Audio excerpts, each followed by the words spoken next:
Todo tiis pa rin ang mga residente ng Panay Island habang di pa bumabalik ang kuryente sa ilang lugar.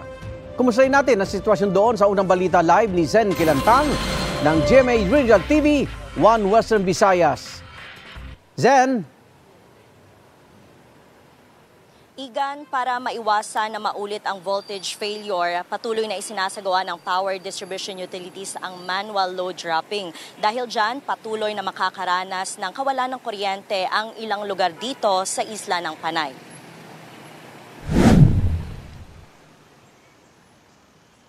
Paunti-unti ang pagbalik operasyon ng ilang planta na kabilang sa mga nakaranas ng multiple power plant tripping noong Martes ng hapon. Kaya ang mga residente nagtitiis pa rin.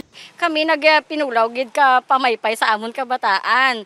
Especially kung mga kuryente bala nga hindi gid namon expected gani namon basi 12 o'clock ara na maka kami. So kulang gid kami sa tulog. Sa may gamay kadaan kinahanglan mo gid may electric fan kag ang lamok bala wala sang suga.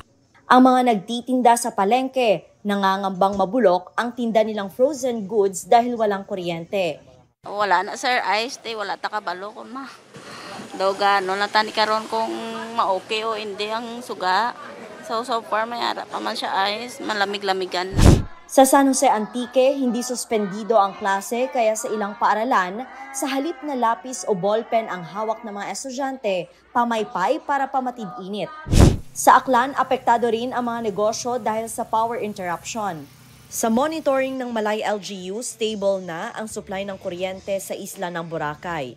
May nakahandaring generator set ang bawat tourism establishment kung muling maranasan ang power outage sa isla. Sa Capiz, kahit nawala ng supply ng kuryente sa malaking bahagi ng probinsya, nagbukas pa rin ang ilang negosyante para sa dagdag na kita. Ayon sa chairman ng Iloilo Economic Development Foundation Incorporated o ILED, malaki ang epekto ng power outage sa negosyo at komersyo. Aside from wala kita kuryente, gakapektuhan man ang aton nga mga internet kag telecommunication, so apektado gid ang pagpadalagan naton sa aton kada isang negosyo. Ayon sa National Grid Corporation of the Philippines, 9 sa 13 power plant ang sumadsad sa 0% ang naproduce na kuryente.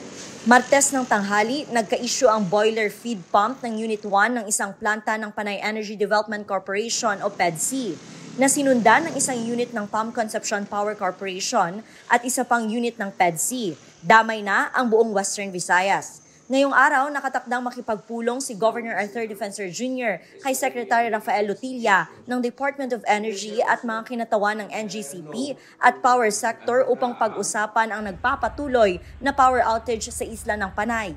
Inimbitahan ding dumalo ang NGCP, PAM Concepcion Power Corporation, More Electric and Power Corporation, 3 electric cooperatives sa Iloilo, pati ang mga local chief executives sa Panay.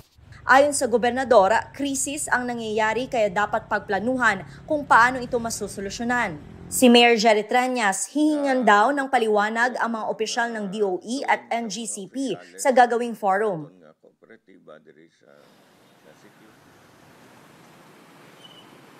Igan, dito sa Iloilo City, muling sinuspinde ni Iloilo City Mayor Jerry Treñas ang pasok sa lahat ng antas ngayong araw. Samantala naman sa probinsya ng Iloilo, may 7 LGU na nagdeklara ng suspensyon sa klase dahil sa kakulangan ng supply ng kuryente. Ito ang mga bayan ng San Miguel, Maasin, Pavia, Calinog, Barotac Viejo, Alimujan at Pasay City.